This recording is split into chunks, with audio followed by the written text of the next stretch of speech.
अपने next question में आते हैं। तो नेक्स्ट क्वेश्चन ये कहता है, सेम ही क्वेश्चन है, इसमें बस क्या है कि प्रिंसिपल P का मान 10,000 दिया है, रेट हमारे पास R बराबर 10% है और टाइम T बराबर 2 इयर्स इसमें भी है। और फिर हमसे पूछ रहा है कि find the CI, SI and amount. साथ ही साथ हमको अमाउंट का भी वैल्यू निकालना होता है। तो इसको हम कैसे सॉल्व करते हैं, सेम प्रोसेस कि सबसे पहले जो हमारा परसेंटेज होता है इसको हम फ्रैक्शन में चेंज करते हैं। तो 1/100 से परसेंटेज हटता है, तो इसी 10 को 1/100 से मल्टीप्लाई कर देते हैं, तो ये हमारा 1/10 हो जाता है। इसी 1/10 के रेट पर हम इस प्रिंसिपल का क्या निकालते हैं, ब्याज निकालते हैं। तो यहाँ से हम क्या करते हैं कि 10 ईयर है और 2 साल के लिए निकालना है, तो 2 साल के लिए ऐसे किया जाता है, यहाँ से 1/10 होगा और यहाँ भी 1/10 होगा। जब 1/10 से इसको मल्टीप्लाई करते हैं तो यहाँ से 1000 आ जाता है, इधर भी 1000 आ जाएगा। इन दोनों को ऐड करते हैं तो 2000 आता है और यही 2000 हमारा सिंपल इंटरेस्ट होता है, यानी साधारण ब्याज होता है। तो ये हमारा साधारण ब्याज निकल गया।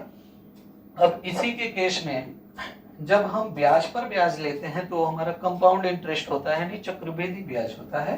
तो इस पर जब हम फिर से पुनः ब्याज निकाल दिए तो यहाँ से ये आ जाएगा 100 आ जाएगा और फिर इसी को हम इसमें ऐड कर देते हैं तो 2000 प्लस 100 ये मिल के आ जाएगा 2100, जो कि हमारा कंपाउंड इंटरेस्ट CI का वैल्यू होगा।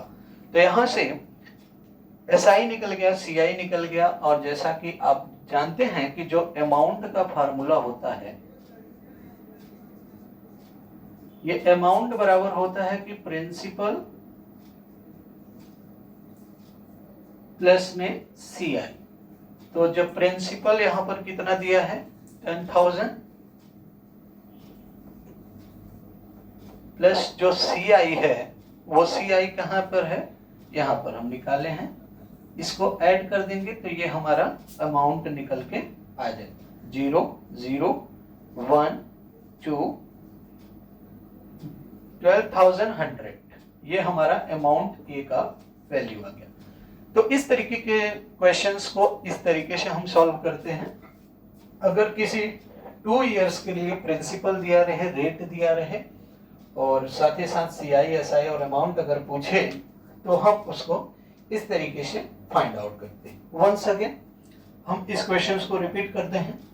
जो हमारा प्रिंसिपल है उसको एज इट इज लिखते हैं, रेट हमारा 10% है तो इसको फ्रैक्शन में बदलेंगे तो 1/10 आता है। इस 1/10 पर जब हम इसको सॉल्व करते हैं तो यहाँ पर पहले 2 ईयर है, 2 ईयर तो 2 बार किए और 1/10 से इसको मल्टीप्लाई किए तो 1000 आया, इसको किए तो ये भी 1000 आ गया। फिर ब्याज पर ब्याज इन दोनों को जोड़ देते हैं तो हमारा SI का वैल्यू होता है, यानी सिंपल इंटरेस्ट का वैल्यू होता है। फिर जब हम इसी को ब्याज पर ब्याज लगाते हैं तो वो हमारा जो आता है वो हमारा क्या आ जाता है, कंपाउंड इंटरेस्ट आ जाता है। ब्याज पर ब्याज लगाने पर 100 आएगा और इस 100 को अगर सिंपल इंटरेस्ट में ऐड कर देते हैं तो हमारा CI का वैल्यू निकल जाता है, यानी कंपाउंड इंटरेस्ट का वैल्यू फाइंड आउट हो जाता है।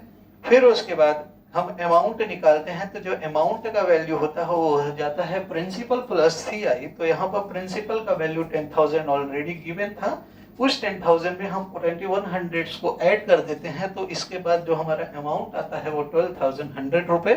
ये हमारा पूरा टोटल इसका अमाउंट हो जाता है। उम्मीद करते हैं कि ये भी क्वेश्चंस आपको